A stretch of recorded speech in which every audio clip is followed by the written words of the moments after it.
நட்சத்திர தொகுதியில் நாம் பார்க்கவிருப்பது பாமக தலைவர் அன்புமணியின் மனைவி சௌமியா போட்டியிடும் தருமபுரி தொகுதி.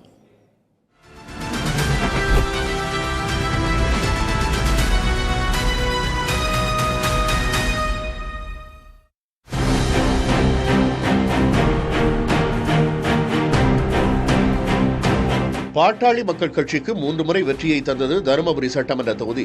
2001 முதல் 2021 வரை 5 தேர்தல்களில் போட்டியிட்ட பாட்டாளி மக்கள் கட்சி 2001, 2006 மற்றும் 2021 தேர்தல்களில் வென்றது. தற்போது பாட்டாளி மக்கள் கட்சி தலைவர் அன்புமணியின் மனைவி சௌமியா அன்புமணி இந்த தொகுதியில் களமிறங்கவிருப்பதால் நட்சத்திர அந்தஸ்து பெற்றுள்ளது தருமபுரி தொகுதி. கடந்த மக்களவைத் தேர்தலில் தருமபுரியில் போட்டியிட்ட சௌமியா அன்புமணி தருமபுரி சட்டமன்ற தொகுதியில் மட்டும் சுமார் 79,000 வாக்குகளை பெற்றார். இதுவே சட்டமன்ற தேர்தலில் அவர் தருமபுரி தொகுதியை தேர்வு செய்ய காரணமாக கூறப்படுகிறது. பெரும்பான்மையாக வன்னியர் மற்றும் பட்டியல் சமூகத்தினர், சிறுபான்மையினர், வியாபாரிகள், தொழிலாளர்கள் மிகுந்த தொகுதி தருமபுரி.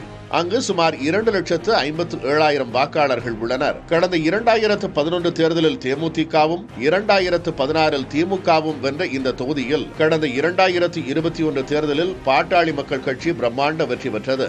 அக்கட்சியின் வேட்பாளர் வெங்கடேஸ்வரன் 1,00,000 வாக்குகளுக்கு மேல் பெற்று வெற்றி பெற்றார். இந்த முறை அதிமுக கூட்டணியில் இருப்பது பாட்டாளி மக்கள் கட்சிக்கு சாதகமாக இருந்தாலும் தேமுதிக திமுக கூட்டணியில் இருப்பது போட்டியை கடுமையாக்கும் என கருதப்படுகிறது. பாட்டாளி மக்கள் கட்சியின் சௌமியா அன்புமணிக்கு எதிராக தேமுதிகவின் இளங்கோவன் போட்டியில் உள்ளார். மேலும் நாம் தமிழர் கட்சியின் சாந்தலட்சுமி, தமிழக வெற்றிக் கழகத்தின் சிவன் ஆகியோரும் களத்தில் உள்ளனர். இவர்களை தவிர பாட்டாளி மக்கள் கட்சி 2ஆக பிரிந்துள்ள நிலையில் அக்கட்சியின் நிறுவனர் ராமதாஸ் தரப்பில் மாவட்ட செயலர் சரவணனும் களத்தில் நிற்பதால் தொகுதியில் விறுவிறுப்பு கூடியுள்ளது. புதிய தலைமுறைக்காக செய்தியாளர் சே. விவேகானந்தன்.